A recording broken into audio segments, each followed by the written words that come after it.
And first and foremost, Judy, a huge aloha and welcome back. It's great to have you on the show again. Thank you. I'm delighted to be here. And, I left Hawaii and flew straight to New York and had two more shows and then went into lockdown. So, so Hawaii is my vividest memory. That's fantastic that we play a positive role at least in this, and so Oh, yes. we'll hear a little more about that in a second. Where are you now, and is this basically where you've been since things got since the crisis started? Yes, I've been here the whole time except for one night in Norfolk, Virginia, which is where I went to do a virtual show at a beautiful theater in Norfolk, Virginia called the Chrysler Theater. Gorgeous, empty, of course, but we did a great show there and then drove back. That's the only time. Well, I was in Ocean City, but I stayed overnight in Norfolk in September, and that was my big treat out in all in a these hotel. in all these months, and you're based in New York. Is that where you're? Yes, Great. that's where I am. Yeah. Wow. Well, and you've been up to some fantastic stuff. We're going to hear about this historic gig recreating your show from '64 at Oh, Town yeah. Hall. You've got a new Yeah. podcast, but let's dial back yet because you involved Hawaii in sort of the beginning of the story, and we're doing a series off the road we call it. So a lot of different artists are telling us how things affected them and what happened. Sometimes they've got fascinating stories. So take us back. Started the pandemic. You left Hawaii and just share a little bit of, as you recall it, the way that things impacted your life personally and professionally. We got back home, and there were some rumblings and talk about some sort of a flu or problem that was going around. But by the time I got back to New York, the 4th and 5th of March, I had two shows after flying back from Hawaii on the 1st of March. And I did the two shows in, where were they? I don't remember. I guess they were in Maryland. Hmm. And then came back here, and I arrived on the 6th, and by the 10th I had dinner out with friends on the 10th, and the next day we were locked down. So then I live in New York. I have an apartment here, and my husband and I live here. So we were shut down. All the concerts were, everything was canceled. There was a kind of a rolling question. Would they actually be canceled? Is this for real? Right. Are we going to never see each other again? Is there anything to do about this? Let's start wearing masks. Let's buy a lot of alcohol and spray it on everything. So I have little bottles of alcohol sprays all over my house, of course. And how about getting outdoors? We could walk in the park. We had some fabulous discoveries during the lockdown.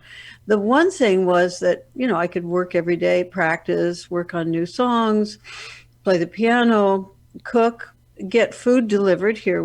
We're very fortunate because everybody around me on the Upper West Side of New York delivered.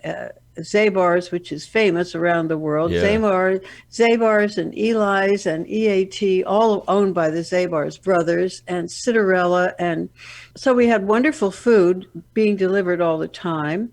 And movies. I watched more movies than I've ever watched in my lifetime. But we made sure we had a movie night every night. And we had lovely Zooms because at home, and now we've started back on this, we have dinners out in New York with friends at least 2 times a week, sometimes three. So we kept up our social life on Zoom. We didn't have to teach, fortunately, but I did Zooms I started doing some podcasts and recording the podcast, but also we had visits with our friends. We didn't eat, we just had around dinner time, 6 o'clock. We'd have another couple come in that we would otherwise be having dinner with somewhere. And so we had a lot of social life on the Zoom and lots of movies and plenty to eat. So we were very happy campers and plenty to work on. Yeah, no, well, you stayed super, super busy, and on that note, a couple of the projects we should highlight. You did this show I've been anxious to hear about, Town Hall, New York, and you had a historic 1964 show there. Explain this to folks who are unfamiliar, and was this the only live thing you've done since the mess started? Well, I did a live show, a live Zoom, a live virtual show, as I said, Oh, in Virginia. in Virginia. So that was in September. Then in January, Town Hall called me and said, "We'd like you to do a virtual show at Town Hall, but we want to have you repeat the or some of the program that you did in 1964." 1964 was my first solo show at Town Hall. So it was a very big deal. It was a wonderful, exciting, marvelous show. And I did on it material that when I revisited it, it was just as perfect now as it was then. Town Hall has kept a picture of me and that album that we made of that show in 1964. There was a lot of pressure because you have one show and you're making an album, and in those days it was complicated. You know, you have to get all the equipment in and the recording engineers and the studios and everything set up, and then you just do it once. And the material for the show was a number of, well, two or three Tom Paxton songs, The Lonesome Death of Hattie Carroll, the Bob Dylan anthem, a couple of songs by Billy Ed Wheeler. So I did all of those. And it gave me a chance because I went back and I had a great band for that show here this year. I mean, in 1964, I had Bill Lee, the father of Spike Lee, by the way. And I don't think Eric Weisberg was on the show itself, but another wonderful banjo player that I know and love, if I could remember his name. And it was a wonderful setting and a wonderful night, but the pressure was on because we were making an album that night.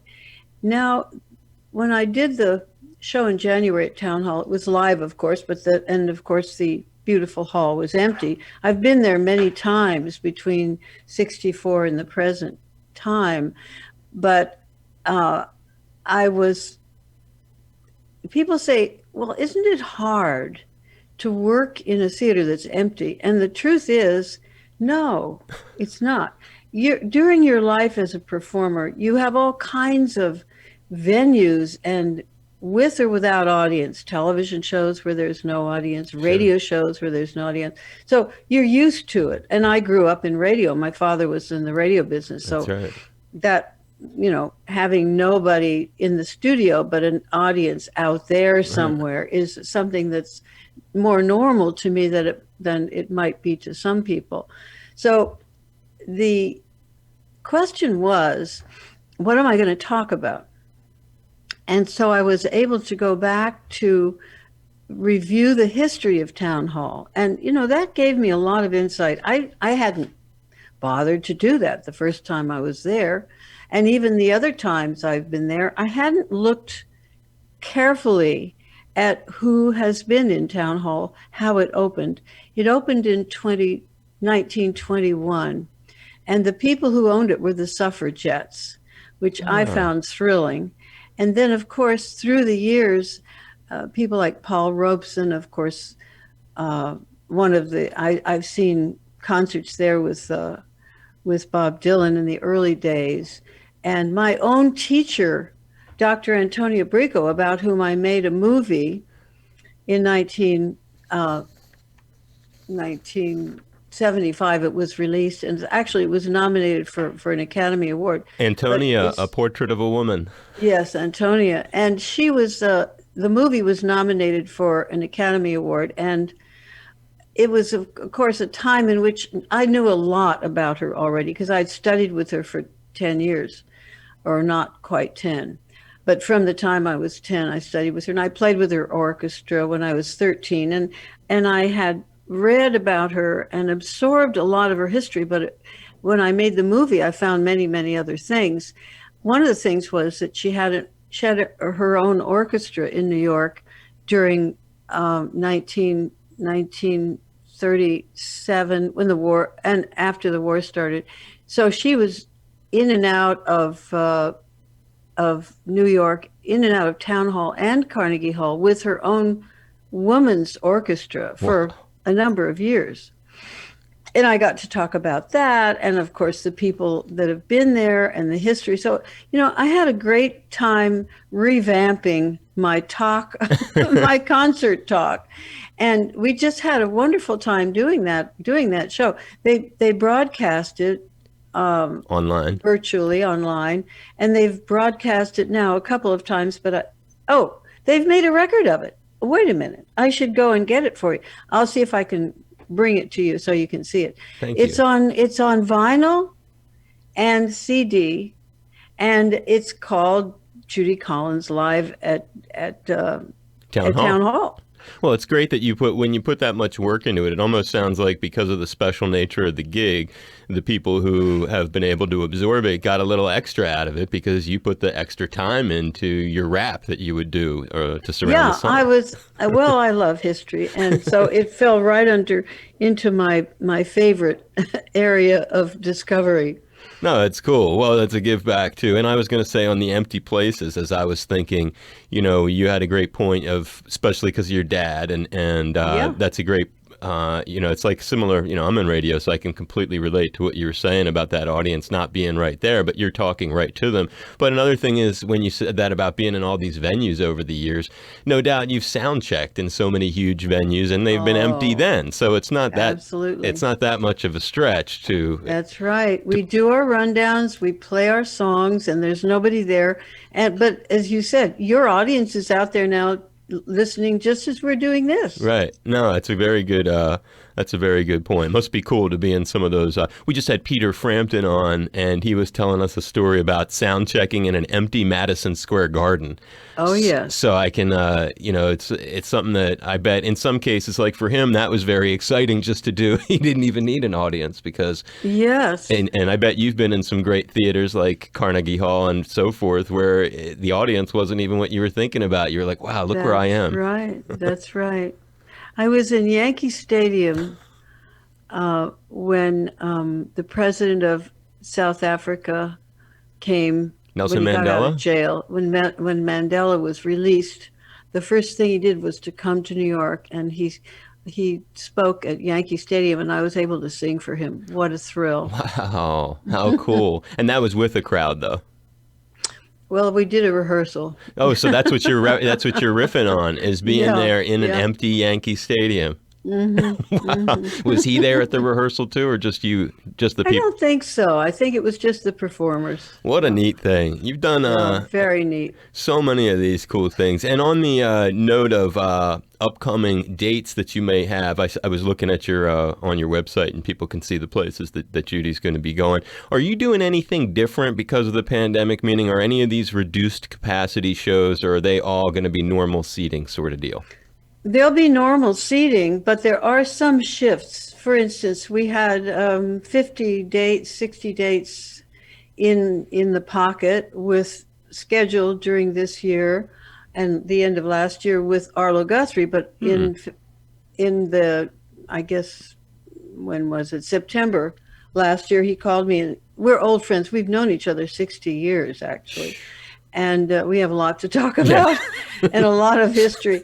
And he said, I'm going to call you to tell you this. I'm not telling anybody else before I tell you, but I'm retiring. And that seems to be the current theme song played among my peers. A lot of them are retiring or leaving the scene of the crime, as I always like to say. And I said, oh, my God, well, you have to take care of your health if you're not feeling up to it. He said, I can't do it anymore. I've had a couple of strokes. And so then we did a wonderful podcast together. That's coming up, one of these days. We have had so much fun together. We've traveled in Japan together. We've had extraordinarily fun things to do together. And I was the headliner at a New York club called Gertie's Folk City, when he was 13, and he opened for me. Whoa. So we've Wow. had a lot of history.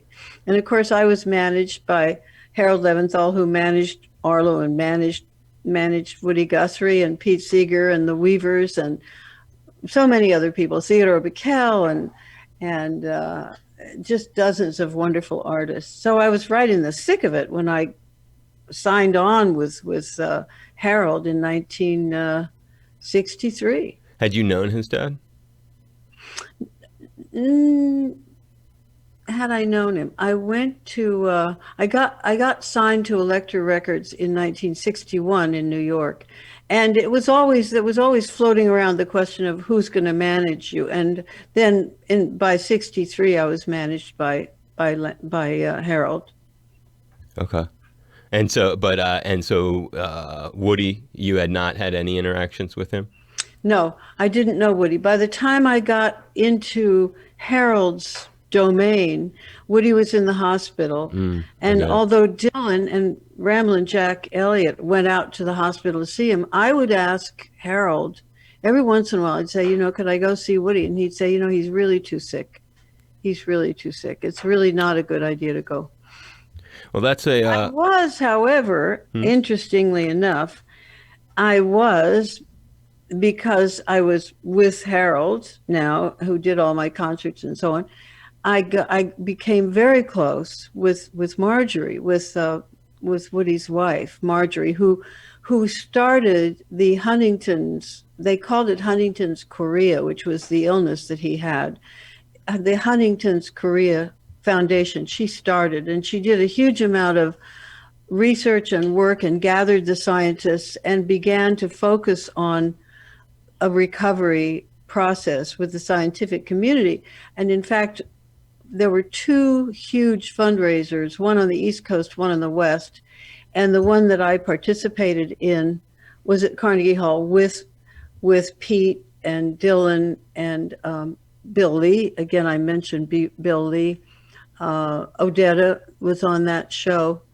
And so I was very close to Marjorie. I just adored her. She was so much fun and so funny and so, I don't know, just very otherworldly and yet down to earth, both. And on that note of health, I was a similar question relating to the shows as you've been talking about this. When it comes to those like meet and greets and personal interactions when these shows happen, because that's always been a huge part of the business too. Is like when the show is over or before the show, pressing the flesh, saying hi to people, the pictures, all that sort of bit. Is that stuff going to be back to happening, or is that kind of going pausing during this unusual return to touring? I think it'll be whatever it is. I think it's already. I've done a few shows already. One last week with on the stage with Richard Thompson. Oh wow! And he'll be back with me. Yeah, I saw that. I hope in future many times, but he will be back next month at Tanglewood with me, and we sang together, which was a thrill. So I'm sure there will be people who come backstage. I'm not sure how many. I don't usually get flocks of people backstage anymore because I do not do signings after the show. It's not. I just can't handle it. It's too much. I get you. It's not. I think it would have happened under any conditions because the times have changed and people's tolerance for more activity after a show has changed. No, totally. But I think that sometimes you'll get it because you have hundreds of people who want to come and see you, and sometimes you don't. It just is like that. But whatever happens, I now have been out. I have a real social life again in New York, and I go out to restaurants and I don't wear a mask because I've been vaccinated and I feel safe, and I trust Dr. Fauci. When he tells me that if I've been vaccinated, I'm not going to get sick, I believe him.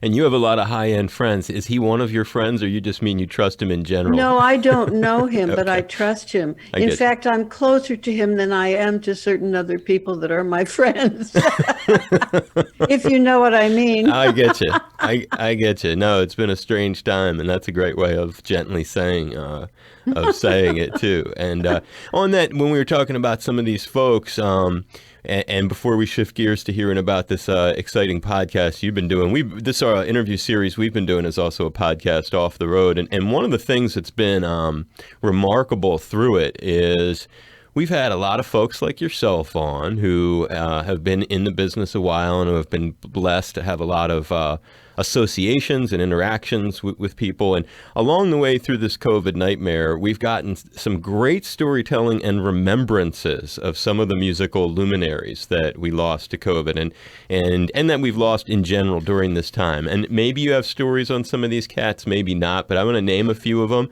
And if you've got a story or a touching bit of commentary or memory to add, we'll just see if any of these guys are people that you can add to this arsenal of great storytelling. Is that okay if I name some of these Oh, folks? sure, of course. Manu Dibango. You remember Manu? No. Okay. Adam Schlesinger, Fountains of Wayne. No. Although Fountains of Wayne did a song of mine as I don't know what you call it, when they put the song of yours into one of their songs. So I was very excited that the Fountains of Wayne had done one of my songs. Oh, he incorporated part of a song of yours into one of their songs. Yes, I forget what you call that. I don't know what you call that either. I have to ask Catherine, but it's popular. It is done. Well, yeah, that's well, there's a connection there. And how about absolutely the talented Marsalis children, their amazing father, Ellis Marsalis? Ever have anything to do with him? I didn't. Okay. I'm sorry to say. No, it's okay. You got a lot of us. So listen to all the names you've already associated with in our interview. It's not, and some people don't have a connection to any of them. John Prine? Oh, I've known John Prine for many years, and he and I knew each other because I knew his manager, and a couple of his friends had helped to produce an album of mine called Fires of Eden. Yes, and I loved his work, and it was a big shock when he left. I think he was one of the first people that we knew was sick with this thing publicly, right. A public person. What a great singer, what a great writer, what a sort of a shining light in the folk community. Everybody adored John and his work, so that was a terrible loss. Any particular memory of being with him, seeing him, traveling, doing anything where as you remembering him now? No, just associating with, he was just a nice man. It's nice. It's very present company accepted. It's very, it's not that it's rare. I mean, I'm married to a guy who's wonderful, but I just think finding a man who is gentle and gentle genius, a gentle giant genius. That's what he was. And a great way of describing him. Charlie Pride? Oh, I didn't know Charlie Pride, but I certainly admired him. That's one of the guys I'm sorry I didn't get to know. Oh, it happens. I mean, it's how about Toots Hibbert, Toots and the Maytals? We've never talked about reggae all the times we've had you on. No, and I haven't done much about reggae, and I don't know too much about it myself. I mean, reggae. Well, is reggae hip-hop? No. Hip-hop Hamilton? Do I love Hamilton? Oh, boy, do I have... Well, if you do the bridges... I want to be in the room where it happened. That's it. Well, that's a great lead into this new podcast that you've got. Since You've Asked, it's called, which is also the name, as you point out online, of the first song that you ever wrote. And some people may not be aware that you've come up with this. It's a very creative endeavor for you to be embarking on during the pandemic. Sort of like the thing that you're on here, this Off the Road thing we're doing. We started literally off the road because of the pandemic. So thinking about Since You've Asked, explain to everyone how you came up with it and what this means to you, why you're doing it. Oh, it's so exciting. I just finished a podcast today with Betty Buckley. Wow. And one of the things, as you know, because you do this all the time, and I know it because, as you said, I grew up in radio. My father interviewed people on his radio show, George Shearing, Bob Hope, Red Skelton, the people who had the 8 minor birds and the 2 parrots. He thought that was a good radio act.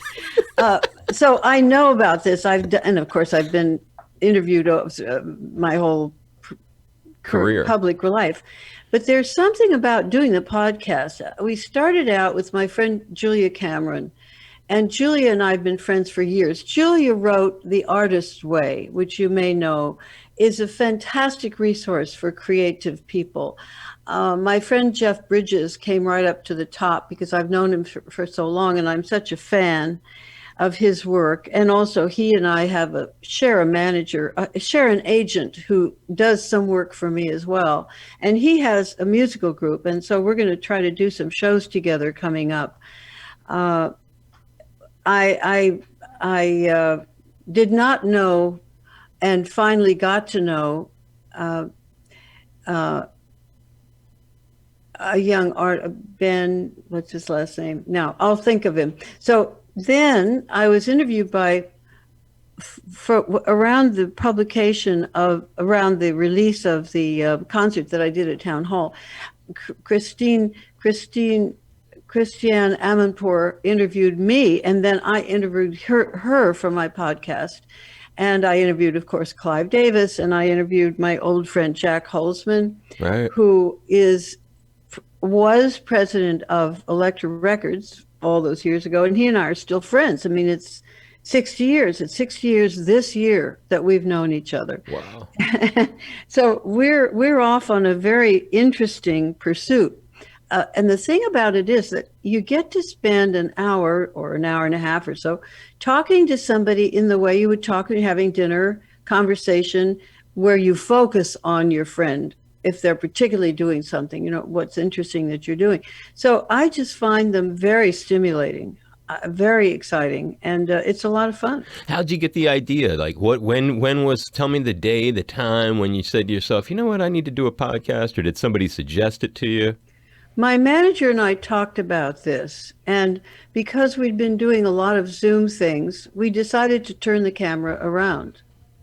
Oh, wow. Okay. So you just figured, so you're crediting the manager essentially helped you to... She's fantastic with ideas, and she knows my willingness right, to do almost anything. Right. I guess a great point. Yeah, when they know, like, I know that Judy would be willing to do this, or nah, this is not the right thing for Judy, kind of thing. Exactly. I dig that. No, and it does take a good relationship with somebody who can help guide you. Absolutely, it's very important in that way. On the note of relationships, I was taking a look at some of the other. You've been so busy doing things during this time during the pandemic. You paid tribute to the 50th anniversary of Joni Mitchell's Blue, and when you think of Joni, share some stories or memories that make you laugh, that are fun to recall, or that you think are important for folks to hear. We met because I was sound asleep in 1967, and I got a phone call at 3:00 in the morning from Al Cooper. And Al and I were very good friends. And I was a big fan of Blood, Sweat, and Tears, and anything he did, I would come and see.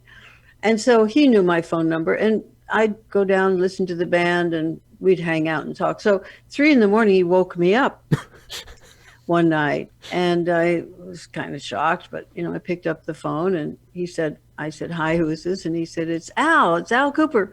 I said, "Where are you? Where are you calling me from?" He said, "I'm calling you from this apartment because I was at a show tonight with the band, and this girl came up to me, and she was in love with the drummer or something.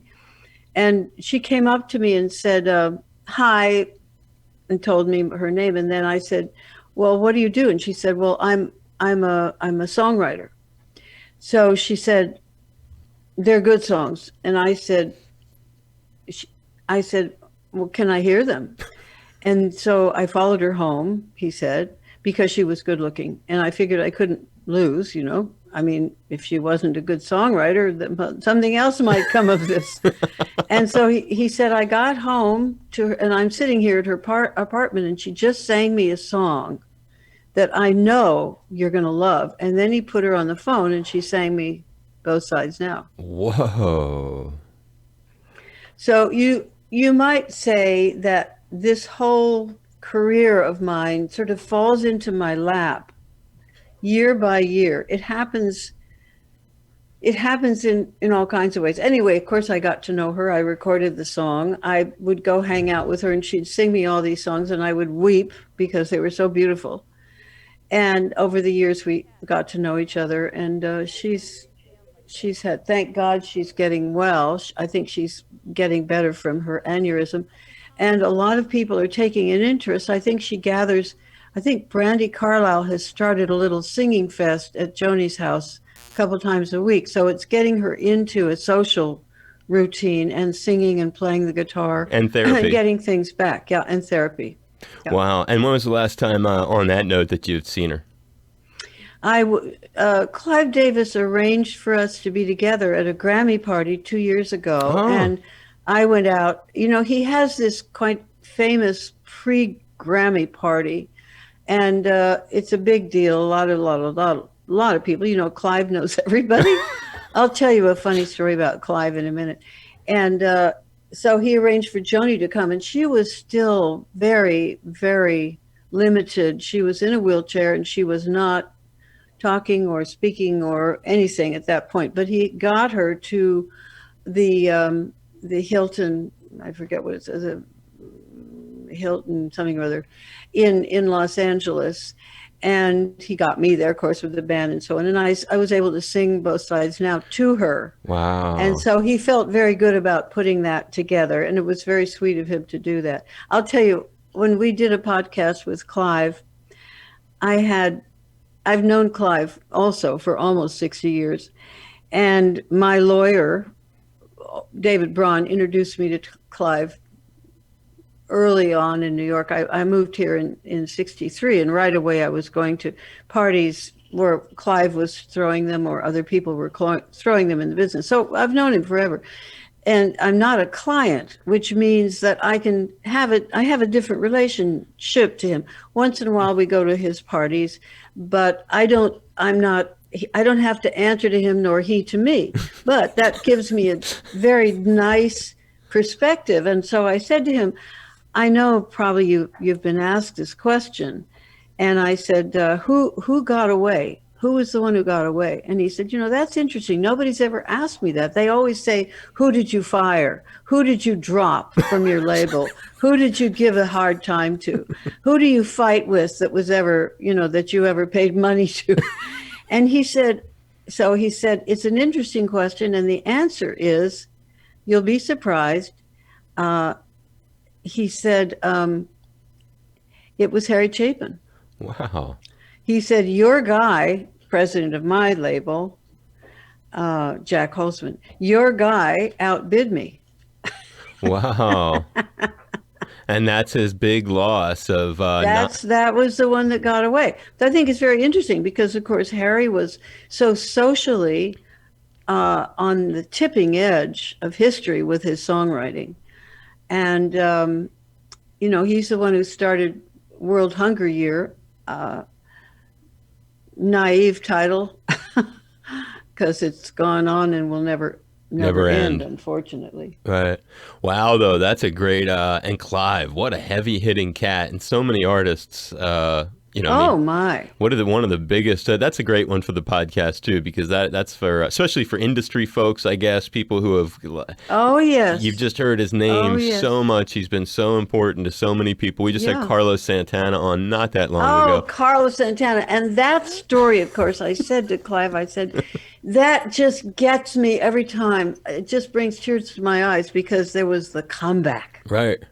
There was the big blowout comeback. I said, that's a miracle that you did that for an artist who had put in so much time and so much work and so much gravitas and history and great music. And then there comes the relive, the rebound, the resurface. It was wonderful. And even bigger, though. I mean, taking him even bigger. New genres, pop hits, rock, pop, every format at once. I mean, I still remember when that thing started revving up. Amazing. Yes, it was. And I remember getting to interview him in '92, many years before that.